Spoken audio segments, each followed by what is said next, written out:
ನಾನೇ ಹೊಡಿತೀನಿ. ಆ ಬೊಂಬೈ ಅವನಿದ್ದಲ್ಲ, ಅವನ ಹೆಸರೇನು? ರಾಕಿ. ಅವನ್ನ ಹೊಡೆದ್ಬಿಟ್ರಲ್ಲ, ಮಿಸ್ ಆಗ್ಬಿಟ್ಟ ನನ್ನ ಮಗ ನನ್ನ ಕೈಲಿ.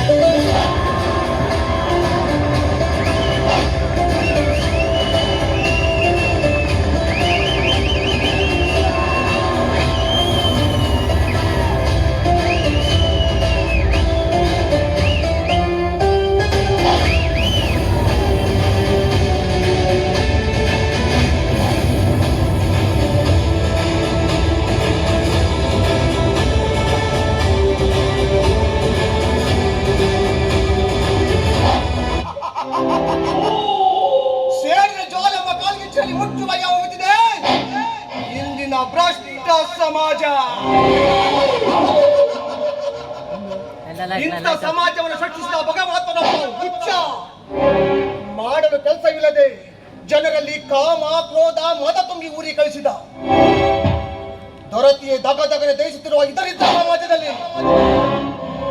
ನನ್ನ ಅಧರ್ಮ ಸಾಮ್ರಾಜ್ಯ ನಿರ್ಮಿಸುತ್ತ ನನ್ನ ಎದುರು ನಿಂತವರ ಪಾಲಿಗೆ ಛಿದ್ರ ವಿಚಿತ್ರನಾಗಿ, ಹದಿಹರಿಯದ ಹುಡುಗಿಯರ ಪಾಲಿಗೆ ಸನ್ಮುಖಿಯಾಗಿ, ಶ್ರೀಮಂತ ನಿಂತವರ ಪಾಲಿಗೆ ಸುಂದರ ಬಿಡುವ ಜ್ವಾಲಾಮುಖಿಯಾಗಿ, ನನ್ನ ಅಧರ್ಮ ಸಾಮ್ರಾಜ್ಯದ ಅಧಿಪತಿಯಾಗಿ ಮೆರೆಯಬೇಕೆಂದ್ರೆ ನನಗೆ ನನ್ನಪ್ಪ ಇಟ್ಟಿರುವ ಒಂದೇ ಒಂದು ಹೆಸರು, ರುದ್ರೇಶ.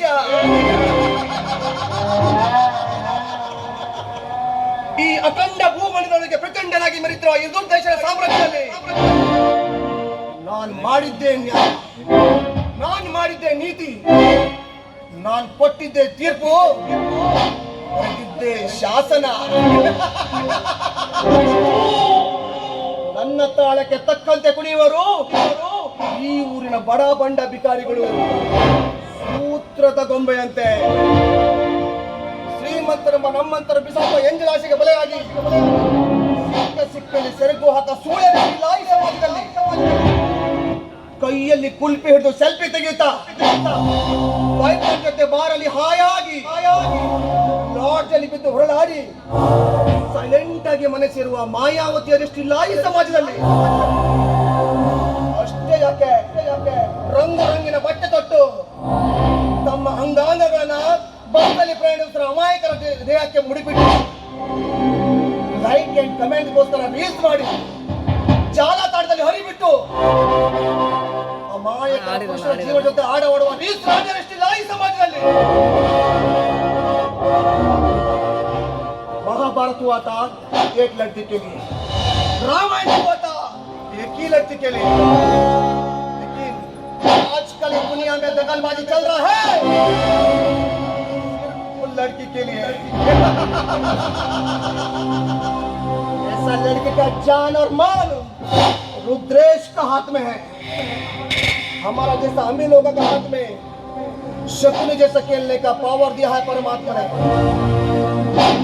आगे तुम लोग देखता ही रहेगा रुद्रेश का रुद्रन अवतार. ಈ ರುದ್ರೇಶ್ ಒಲಿದವರ ಪಾಲಿಗೆ ಪ್ರೀತಿಯಿಂದ ಕರುಣಿಸುವ ಸನ್ಮುಖಿ, ಶ್ರೀದೇವರ ಪಾಲಿಗೆ ಸುಟ್ಟು ಭಸ್ಮ ಮಾಡುವ ಜ್ವಾಲಾಮುಖಿ. ರುದ್ರೇಶ.